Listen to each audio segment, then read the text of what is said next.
신우는 다른 아이들보다 아주 조금 더 몸무게가 나가요. 그래서 지금 3살밖에 안 됐는데 거의 한 5살 정도의 크기를 가지고 있습니다. 그래서 때때로 힘들 때가 있습니다.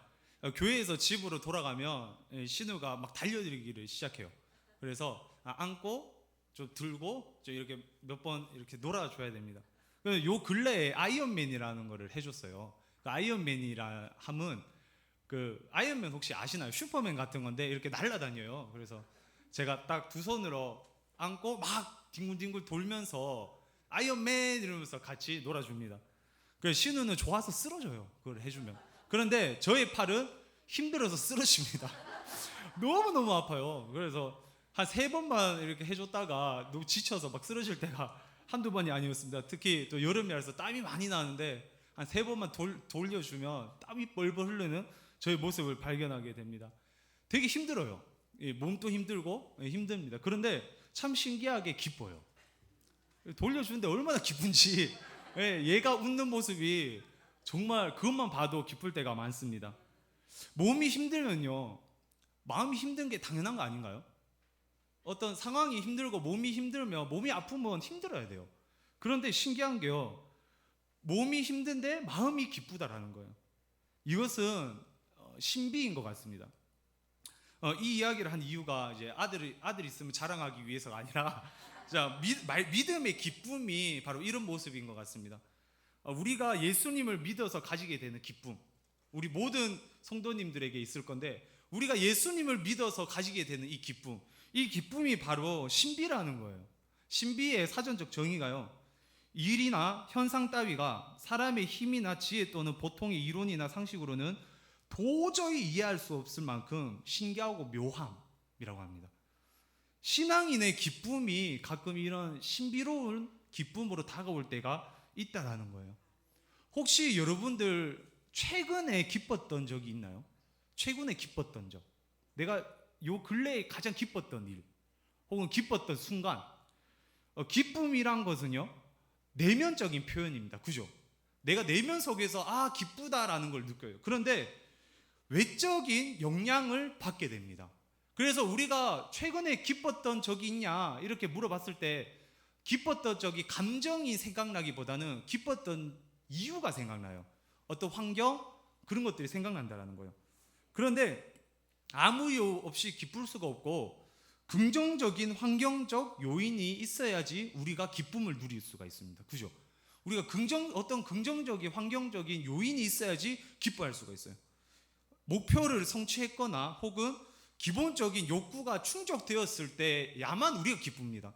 예를 들면요, 배가 너무 고팠어요. 밥을 먹었습니다. 어때요? 기쁩니다. 그죠? 우리가 등산하고 있었어요. 힘들게 정상에 올라갔어요. 너무 기뻐요. 성취를 했기 때문에. 혹은 시험을 공부하고 있었어요. 시험에 합격하게 됩니다. 그러면 기쁜 거예요. 그래서 긍정적인 환경적 요인이 있어야 우리는 기쁨을 누릴 수 있는 존재입니다. 그런데 그리스도인들의 기쁨은 달라요. 믿음의 기쁨은요, 긍정적인 환경적인 요인이 아닌 다른 절대적인 모든 상황에서 기쁨을 누릴 수 있다는 겁니다. 그것이 바로 믿음의 기쁨이라고 저는 생각을 합니다. 오늘 성경 말씀에서 이 믿음의 기쁨이 나오는데요, 우리 함께 우리 믿음의 기쁨을 회복하는 저와 여러분들 되시기 간절히 소망합니다. 6절 우리 다 같이 함께 읽어보도록 하겠습니다. 우리 본문의 6절입니다. 그러므로 너희가 이제 여러 가지 시험으로 말미암아 잠깐 근심하게 되지 않을 수 없으나 오히려 크게 기뻐하는도다. 아멘. 그러므로라고 되어 있어요. 그러므로라는 접속사는 그 앞에 있는 내용에 대한 그 연결성을 보여주고 있습니다. 오늘 본문 앞의 내용은요, 예수님께서 부활하셨다. 그래, 우리는 그 부활을 믿는다.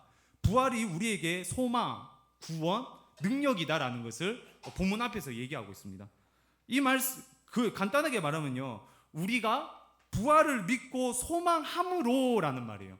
우리가 예수 그리스도의 부활을 믿고 이 부활에 동참할 것을 우리가 소망함으로 여러 가지 시험으로 말미암아 잠깐 근심하게 되지 않을 수 없으나 오히려 크게 기뻐한다. 이렇게 베드로 사도는 우리에게 말씀하고 있습니다. 신앙의 시험은 부활을 믿고 소망하는 우리에게 닥치게 돼요. 부활을 믿고 소망하는 우리는 항상 시험이 닥치게 됩니다. 신앙의 시험은요, 언제든지 누구에게든지 찾아옵니다. 믿음이 없어서 시험이 오는 게 아니에요. 혹은 믿음이 부족해서 시험이 오는 게 아닙니다. 언제든지 누구에게든지 오는 거예요. 그리고 이 시험의 종류가 하나가 아니에요. 오늘 본문의 말씀에도요, 여러 가지 시험이라고 되어 있습니다. 시험이 한두 가지가 아니라 여러 가지가 우리 상황 가운데 닥치게 되는 거예요. 그래서 그 시험은 우리를 근심하게 만듭니다. 오늘 성경 말씀에서도요, 근심하게 된다고 말씀하고 있어요. 그러나 부활을 믿고 소망하는 우리에게는요, 크게 기뻐하게 된다라고 베드로 사도는 우리에게 말씀하고 있습니다. 우리 노아를 한번 예로 생각해 봅시다. 노아는 신앙의 시험이 있었어요. 바로 방주를 만들라라는 것이었다고 저는 생각을 합니다. 방주 만드는 것이 쉬웠을까요? 방주의 크기가요, 길이가 300규빗, 너비가 50규빗, 높이가 30규빗이었어요. 이것을 크기로 환산하면요, 농구 코트 20개를 두 열로 10개 붙여놓은 크기예요. 평수로 따지면 10만 평입니다. 10만 평. 우리 감이 오나요? 우리 성도 여러분들, 저도 감이 잘 안 와요. 근데 엄청 큰 것 같아요. 근데 이거를 어떻게 만들었나요? 조선업이 발달한 것도 아니고 그냥 손으로 만든 거예요. 나무를 잘라다가 이렇게 만든 겁니다. 쉬운 일이었을까요? 엄청난 고난이었어요. 이거는 생각만 해도요, 상상할 수 없는 고난이에요. 몇십 년 걸려서 이렇게 만드는 거예요. 방주 만드는 일을 한 노아는 아주 잠깐 근심했을 수도 있어요. 당연히 했을 겁니다. 그런데 그는 크게 기뻐할 수 있었어요. 왜? 오늘 본문 7절 하반절 말씀입니다. 예수 그리스도께서 나타나실 때 칭찬과 영광과 존귀를 얻게 할 것이니라 라고 되어 있습니다. 비가 올 때 하나님의 그 심판의 메시지가 그 노아의 삶에 들이닥칠 때 그는 하나님의 칭찬과 영광과 존귀를 얻게 되는 거예요. 그것 때문에 노아는 견딜 수 있었던 것입니다. 믿음의 기쁨이란 것은 이런 것이에요. 우리에게 신앙의 시험이 있습니다. 없는 사람이 없어요. 모든 사람에게 여러 가지 모습으로 나타나는 거예요. 그 시험은 하나님께서 직접적으로 주관하시거나 혹은 간접적으로 허용하시는 시험들이 있습니다.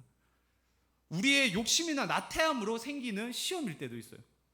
근데 어떤 종류의 시험이든지 우리에게 무조건 나타나는데요, 이것을 우리가 승리함으로, 견뎌냄으로, 믿음으로 견뎌낼 수 있다는 것을 오늘 본문에서는 말씀하고 있는 거예요. 그리고 이 시험을 견뎠을 때 우리에게 신앙의 기쁨이 올 것이라고, 크게 기뻐하게 된다라고 베드로 사도는 말씀하고 있습니다. 시험의 다양한 방법과 다양한 모습, 그렇게 우리에게 닥치게 되는데요, 이 시험의 공통점이 있습니다. 바로 이 시험은 믿음의 진정성을 테스트한다라는 거예요. 우리가 우리의 환경 가운데 어려움이나 근심이나 걱정이 있을 때 이 시험이 우리의 믿음의 진정성을 테스트하게 됩니다. 그래서 믿음이 있는 사람에게는 기쁨이 있는 거예요. 어떤 시험을 닥쳐도 이 믿음을 테스트하는 거기 때문에 믿음만이 드러나게 되고, 결국에 이 믿음 때문에 우리가 기뻐할 수 있는 것입니다. 여러분들 가운데 혹시 지금 어떤 고난이나 걱정이나 염려 혹은 곤란한 상황들이 있는 경우가 있나요? 우리가 신앙의 눈으로 그 시험을 바라볼 때, 그 환경적인 요인을 바라볼 때 이겨낼 수 있을 거라고 확신합니다. 그것이 바로 하나님께서 허락하시고 허용하신 이유고, 그리고 우리가 견뎌낼 수 있는 유일한 방법이라고 생각합니다. 오늘 우리들 마음 가운데 그런 시험을 이겨낼 수 있는 믿음이 굳건하게 세워지도록 우리 간절히 기도하는 그런 마음 됐으면 좋겠습니다. 오늘 본문 8절로 다시 넘어가 보도록 하겠습니다. 8절에 이렇게 나와요. 예수를 너희가 보지 못하였으나 사랑하는도다. 이제도 보지 못하나 라고 되어 있습니다. 예수님을 보고 믿음의 1세대 사람들이 있었습니다. 바로 이 성경의 저자인 그 베드로도 그렇고요, 바울도 그렇고, 예수님의 제자들, 예수님의 사도들도 그렇고 예수님을 보고 믿었어요. 그런데 믿음의 2세대들이 찾아옵니다. 믿음의 2세대 사도들이 복음을 전하고 교회가 형성되면서 예수님을 보지 않고 믿는 사람들이 생겨나기 시작하죠. 이 편지를 처음으로 받게 된 독자들도 예수님을 보지 못한 사람들이었어요. 그런데 예수님을 보지 않고서도 어떻게 이 믿음의 신앙의 기쁨이 있었나? 그 신앙의 원동력이 뭐였나? 이것은요, 바로 오늘 말씀처럼요, 예수님을 사랑했기 때문입니다. 그리고 믿고 말할 수 없는 영광스러운, 즉 믿음이 있었기 때문이에요. 이 초대교회 성도들이 많은 고난과 어려움이 있었는데 그곳에서 견딜 수 있었던 건 예수님에 대한 사랑, 그리고 예수님에 대한 믿음이 있었기 때문이에요. 노아의 이야기로 다시 돌아가서요, 노아가 그 큰 방주를 만들 수 있는 원동력이 뭐였을까요?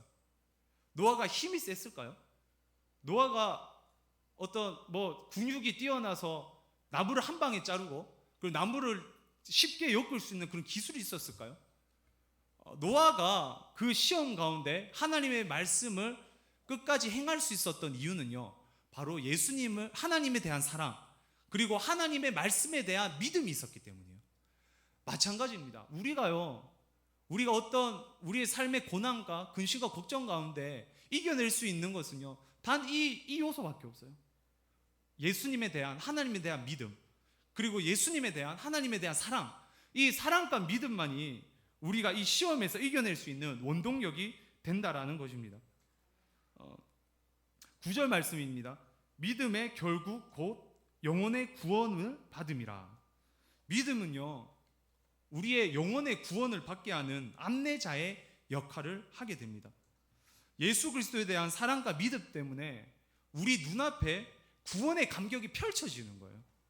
예수님을 사랑하고 예수님을 믿기 때문에 어떠한 이 환경도 뛰어넘는 구원의 감격이 우리의 눈앞에 펼쳐지는 것입니다. 베드로전서 독자들은요, 아까도 말씀했듯이 시험에 대한 신앙에 대한 시험이 있었고요, 육체적, 정신적 고난을 당했던 사람들이었어요. 하지만 그들에게 예수님에 대한 사랑과 믿음이 있었고요, 그것 때문에 그들 눈앞에 구원의 감격이 펼쳐져 있었습니다. 그랬더니 그 시험을 이겨낼 수 있고 그 시험 가운데 기쁨을 가질 수 있는 거예요. 구원에 대한 믿음이 우리를 기쁘게 하는 것입니다. 저는 영화 보는 거를 되게 좋아하는데요, 그 영화 중에 특히 그 액션 스릴러를 좋아해요. 우리 잘 모르시겠지만 어떤 장르냐면요, 되게 빠르게 진행하면서 결국에는 주인공이 이기는 것, 그런 거를 좋아합니다. 액션 스릴러 장르의 영화에 공통점이 있어요. 첫 번째는 이 주인공이 무조건 위협에 빠집니다. 여자 때문이든 어떤 직업의 모습 때문이든 위협에 빠져요. 근데 이 위협이 죽기 직전까지 갑니다. 거의 죽기 직전까지 가요. 그런데 가장 두 번째 공통점이 뭐냐면 결국에는 주인공이 살아요. 근데 가끔 죽는 영화가 있어요, 되게 슬프게. 근데 다 이겨놓고 죽습니다. 그래서 결국에는 죽어도 괜찮아 보이게끔 만드는 것, 그것이 바로 액션 스릴러 영화의 그 공통점이에요. 그래서 그 영화 장르를 보면요, 저는 주인공이 살 거라는, 혹은 주인공 편이 이길 거라는 확신이 있어요. 그래서 이렇게 봐도 사실 그렇게 떨리진 않아요. 보면서 제가 이길 거야, 확신해, 이렇게 확신을 가지면서 봅니다. 언제 이길까를 기다리게 되는 거예요. 언제 이길까? 이길 때 됐는데, 2시간 정도 됐는데, 이길 때 됐는데, 이렇게 생각을 합니다. 그런데 이것이 바로 초대교회 성도들이 가진 신앙의 모습이었어요. 이길 거라는 거예요. 내가 예수님을 믿기 때문에 내가 이 시험과 고통이 아무것도 아니라는 거예요. 결국에 내가 이길 거니까, 결국에 내가 믿음으로 승리할 거니까 상관없는 거예요. 그래서 그 고통과 고난 가운데 이겨내고 견딜 수 있었던 것입니다. 시험과 고난 가운데 이 성도들이 믿음의 그 기쁨을 놓지 않았던 가장 큰 이유는 구원의 감격이 눈앞에 있기 때문이에요. 이길 거라는 믿음, 말할 수 없는 영광스러운 즐거움에 대한 그 믿음, 그 기쁨, 하나님께서 함께 하시고 지켜주신다는 그 기쁨, 그것이 있었기 때문에 이겨낼 수 있었던 것입니다. 이 믿음의 기쁨이 우리 인간이 가질 수 있는 유일하고 영원한 기쁨이 아닐까요? 아까 서두에도 말씀드렸듯이 우리가 기쁘다고 했을 때 긍정적인 환경적 요인을 생각을 합니다. 어떤 욕구에 대한 그 성취, 욕구에 대한 충족, 혹은 목표에 대한 성취, 이렇게 우리는 충족이나 성취를 보게 돼요. 이거가 있어야지 우리에게 기쁨이 있을 것이다라고 생각합니다. 그리고 우리의 기쁨을 생각을 해보면요, 다 그런 것들이었어요. 그런데 그 기쁨은요, 한시적이고 제한적인 기쁨입니다. 그 순간만 기뻐요. 우리 인류에게 있는 영원한 기쁨은요, 구원에 대한 기쁨, 믿음에 대한 기쁨이라는 것이에요. 이 믿음에 대한 기쁨은 어떤 고난과 시험도 이겨낼 수 있는 힘을 줍니다. 부정적 외적 환경에 놓여져 있어도 이 믿음 때문에 기뻐할 수 있는 거예요. 이것이 바로 그리스도인만이 누릴 수 있는, 즐길 수 있는 기쁨인 거예요. 저와 여러분들 삶 가운데 이 믿음의 기쁨을 누리는 삶 살아가시기 간절히 소망합니다. 우리의 환경이요, 가끔은 성취되지 못하거나 혹은 충족되지 못할 때가 너무나도 많아요. 이 믿음의 시험이 우리들에게 있다라는 거예요. 이것은 여러 가지 모습으로 나타나고요, 다양한 모습으로 나타납니다. 그러나 그 시험 가운데 그 시험을 이겨낼 수 있는 유일한 돌파구는 믿음의 기쁨이라는 거예요. 이 믿음의 기쁨으로 모든 시험을 이겨내고 우리 눈앞에 펼쳐지는 구원의 감격을 영적인 눈으로 볼 수 있는 저와 여러분들 되시기 간절히 소망합니다. 한 여인이 있습니다. 그녀는 엘리트 대학을 나왔어요. 대학 시절 때 만났던 어느 멋있는 이런 남자 대학생과 결혼을 하게 됩니다. 남부럽지 않은 결혼식과 하객들의 부러움 속에 신혼 생활을 이어가게 됩니다. 그리고 하나님께서는 결혼 후 1년 뒤에 그 귀한 딸을 선물로 주십니다. 딸을 낳고 그 딸이 1년째 되지 않은 어느 날 남편은 많은 사람들에게 살인을 당하게 돼요. 그녀는 마른 하늘의 날벼락 같은 소식을 듣게 됩니다. 그녀는 항상 행복하고 기쁜 결혼 생활을 꿈꿔왔어요. 그의 이쁜 자녀와 듬직하고 멋있는 남편과 함께 하나님의 일을 할 것을 생각했습니다. 그러나 젊은 날에 과부로 남게 됩니다. 엄청난 고난이에요. 우리가 상상할 수 없을 조차 상상할 수 없는 그런 고난입니다. 사람이 받을 수 있는 스트레스의 최고점을 100점이라고 할 때요, 이 100점을 가지게 되는 기준이 뭐냐면요, 배우자의 죽음이에요. 배우자의 죽음을 최고의 스트레스로 생각하고 그것을 기준으로 스트레스의 점수를 매기는 것을 우리는 볼 수 있어요. 배우자의 죽음은 엄청난 고통과 고난입니다. 특히 신앙이 있었던 그녀에게도 엄청난 시험이었어요. 그녀의 이름은 바로 엘리자베스 엘리엇이라는 사람입니다. 여러분들 한번 들어봤을 법한 책 전능자의 그늘이라는 이 책의 저자예요. 남편은 에콰도르 아우카족에 선교하다가 창가 화살에 무참히 살해된 짐 엘리엇입니다. 그녀는 이 남편을 잃고 나서요, 1년 뒤에 에콰도르 아우카족 마을에 들어가게 됩니다. 그리고 그들과 함께 지내며 자신의 남편을 죽인 살인자들에게 복음을 전하게 돼요. 아우카족은 결국 복음을 듣고 회개하고 하나님께 돌아오게 됩니다. 이 짐 엘리엇의 그 삶을 편지와 그 이야기들을 담은 책이 전능자의 그늘이에요. 그녀가 글 쓰는 달란트가 있었는지 그 책을 냈을 때 많은 기독교 청년들에게 큰 감동을 주었어요. 저 또한 개인적으로 너무 좋아하는 책이에요. 그 성경 다음으로 저에게 가장 큰 영향력을 준 책이 바로 이 전능자의 그늘입니다. 사람의 눈에 보면요, 그냥 과부예요. 젊은 과부. 그것도 엄청 젊은 과부. 사람들의 눈에 그녀에게 기쁨이 있을 수 있을까요? 하지만 그녀에게는 하나님께서 주시는 기쁨이 있었습니다.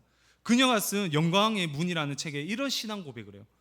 주님은 비애와 광분에 우리 마음을 닫으시고 당신의 완전한 평화로 채우셨다. 비애와 광분, 이 고통과 절망에 마음을 닫게 하시고 그리고 하나님의 완전한 평화로 채워주셨다는 거예요. 이것이 바로 믿음의 기쁨이라는 것입니다. 하늘에서 올 수 있는 기쁨. 어떤 부정적인 외적 환경에서 고통을 받고 있을 때 어떤 긍정적인 외적 환경 때문에 기뻐하는 것이 아니라 그거임에도 불구하고 기뻐하는 것, 하나님께서 하늘에서 주시는 기쁨, 이것이 바로 믿음의 기쁨 아닙니까? 평화가 불가능한 상황이에요. 아무리 생각해도 평화가 불가능한 상황입니다. 그런데도 기뻐할 수 있는 거예요. 이것이 바로 제가 서두에 말씀드린 신비라는 거예요. 그리스도인들의 신비, 도저히 이해할 수 없을 만큼 신기하고 묘한 기쁨, 이것이 바로 믿음의 기쁨 아닐까요? 부정적 외적 환경임에도 불구하고 하나님을 향한 믿음과 사랑 때문에 기뻐할 수 있습니다. 우리에게는 이런 기쁨이 충만한가요? 예수님을 제일 처음에 믿었을 때 정말 이 기쁨이 넘쳐나잖아요. 그죠? 예수님을 처음 믿고 십자가가 내 마음속에 들어왔을 때 뭐 아무거나 다 해도 괜찮을 것 같아요. 어떤 희생도 할 것 같아요. 그런데 우리가 시간이 지나면서 하나님께서 시험을 주실 때도 있고, 또 우리의 욕심과 욕망과 우리 옛사람 때문에 우리가 시험에서 쓰러질 때가 있어요. 그러다 보니까 이 기쁨이 회복되지 않는 거예요. 외적인 긍정적인 외적인 환경이 있어야지만이 기뻐할 수 있었던 거예요. 오늘 우리가 부정적 외적 환경에서도 기뻐할 수 있는 그런 신앙에 다시 한번 집중하는 시간이 됐으면 좋겠습니다. 고린도후서 12장 10절에서 사도 바울은 이렇게 고백합니다. 우리 함께 읽어보도록 하겠습니다. 그러므로 내가 그리스도를 위하여 악한 것들과 능욕과 궁핍과 박해와 공고를 기뻐하노니 강함이라. 아멘. 사도 바울의 고백은요, 약하고 능욕당하고 궁핍하고 박해받고 공고하다, 곤란 겪는 일이 있다라고 얘기를 해요. 이것이 우리의 상황일 때가 있어요. 이것은 부정적인 외적 환경입니다. 하지만 그럼에도 불구하고 기뻐한다라는 거예요. 왜? 예수 그리스도의 일이기 때문에, 하나님의 일이기 때문에 우리가 어떠한 고난도 이겨낼 수 있다라는 거예요. 기뻐할 수 있다라는 거예요. 왜? 믿으니까. 우리의 눈앞에 구원의 감격이 펼쳐질 거니까. 예수에 대한 사랑이 나의 마음의 중심에 있기 때문에, 그것 때문에 우리가 기뻐할 수 있는 겁니다. 이 사도 바울의 믿음의 기쁨, 이 기쁨이 우리들의 기쁨이 되시길 간절히 소망합니다. 학생들을 좀 신방하고 상담하고 이러다 보면요, 그 청소년기의 특징을 많이 관찰하게 돼요. 예를 들면 우리가 잘 알고 있는 중2병 이런 것들 있잖아요. 중2병 정말 있어요. 그래서 중2, 중3 이때 좀 발생하게 되는데요, 견딜 수 없을 정도로 이렇게 저한테도 막 까칠하게 대하는 친구들을 발견하게 됩니다. 그런데 또 한 가지 특징이 있어요. 고등학교 1학년 때 어떤 우울과 또 불안의 상태에 놓여지는 우리 학생들을 많이 보게 됩니다. 최근에 고등학교 1학년에 진학한 우리 학생과 함께 신방을 한 적이 있었는데요, 그 친구가 근처 고등학교에 배정을 받게 됐습니다. 그런데 우울증에 빠진 거예요. 이 친구가 그렇게 내성적인 친구는 아니었는데 함께 고등학교 간 친구가 아무도 없었던 거예요. 본인하고 진짜 친한 친구들이 다 다른 학교를 가게 되고 자기 혼자 이 학교를 배정받게 되는 겁니다. 그래서 친구가 없으니까 학교 생활이 재미없고, 그리고 고등학교 갔더니 공부하라고 압박을 넣고 학원도 다니게 되고 부모님들도 막 공부하라고 푸시를 하게 되니까 이 친구가 너무 우울해진 거예요. 그래서 무기력해지고 또 잠도 안 오고 스마트폰만 만지게 되고 우울증에 빠진 겁니다. 이 친구가 신방을 하는데요, 제가 뭘 어떻게 해줄 수 있는 게 없는 거예요. 제가 뭘 어떻게 해줄 수 있는 게 없는 거예요. 만약에 뭐 좀 용돈이 부족해요 이러면 용돈을 좀 주겠어요. 또 공부가 좀 안 돼요 이러면 제가 좀 공부를 좀 가르쳐 주겠어요. 성적이 더 떨어질 수도 있지만 또 막 가르쳐 주겠어요. 그런데 어떻게 해줄 수 있는 방법이 없는 거예요. 최대한의 이야기를 하면서 편안하게 해주고 맛있는 거 사주면서 이야기를 들려주면서 저의 이 아무것도 할 수 없는 그 나약함에 또 속상하고 또 짜증나고 그랬던 적이 있습니다. 그런데 얘기를 하면서 결국에 결론을 맺었던 거는 그거였어요. 이 친구에게 필요한 것은 믿음의 기쁨이구나. 아무것도 소용이 없구나. 얘 이런 문제 가운데 놓여져 있을 때는 믿음의 기쁨밖에 없겠구나, 이 생각을 하고, 그리고 그걸 가지고 기도했던 적이 있습니다. 사랑하는 신의 성도 여러분들, 우리들의 환경 가운데 환경에 놓여져 있는 그런 부정적인 외적 환경들이 있어요. 근데 우리는 그것이 해결되면, 때로는 그것이 해결되면 기쁠 거라고 생각합니다. 그런데 자세히 문제를 살펴보면요, 우리가 믿음의 기쁨을 회복할 때 기쁠 수 있어요. 왜냐? 우리는 바로 그리스도인들이기 때문에, 우리는 그리스도인들이기 때문에 예수님에 대한 그 믿음, 이 믿음을 회복할 때 그 기쁨을 회복할 수 있다는 거예요. 또 마찬가지로 우리 공동체 가운데 혹은 우리 가족들 가운데 있는 그 사람들 한번 보세요. 생각해 보세요. 우리의 가족들, 친구들, 목자원들, 우리가 생각할 때 그들에게 필요한 것이 무엇이 있겠습니까? 우리가 그들을 향해 빠지지 말고 기도해야 되는 것이 무엇이 있겠습니까? 바로 믿음의 기쁨에 대한 회복이 아닐까요? 그들이 믿음의 기쁨을 회복하는 것, 그것이 바로 우리가 해야 되는 기도가 아닐까요? 우리들 마음 가운데 믿음의 기쁨이 회복해야 되고요, 우리의 가정과 우리의 목장 가운데, 우리의 공동체 가운데 믿음의 기쁨이 회복돼야 됩니다. 이 믿음의 기쁨이 회복할 때 그리스도의 그 믿음의 그 구원의 그 감격이 우리 눈앞에 펼쳐지게 될 거고요, 그리고 우리가 어떠한 환경에서도 견뎌낼 수 있는 그 힘을 가지게 되는 거예요.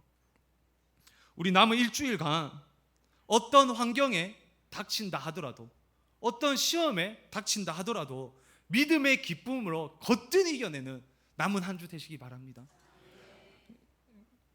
당장 우리가 그 예배당을 떠나면 시험이 닥쳐와요. 지금도 시험이에요. 약간 졸립다는 그런 시험도 있고요. 시험이 닥쳐오게 됩니다. 여러 가지 모습으로 닥쳐와요. 메르스도 시험일 수도 있고요. 우리에게 여러 가지 시험이 닥쳐옵니다. 이 가운데 믿음의 기쁨을 끝까지 붙잡을 때 우리가 승리할 수 있습니다.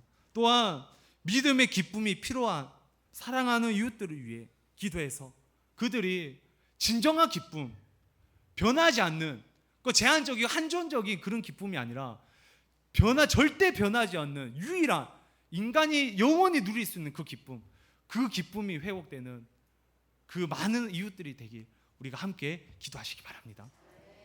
우리 말씀 맺도록 하겠습니다. 오늘 베드로 사도는요, 그 초대교회 공동체 사람들에게 많은 시험과 고난이 있었지만 그들에게 믿음의 기쁨을 회복할 것을 간곡히 부탁을 합니다. 우리 가운데도 이 믿음의 기쁨이 회복해서 남은 한 주가 승리하는 삶 살아갈 수 있는 저와 여러분들 되시기 간절히 소망합니다.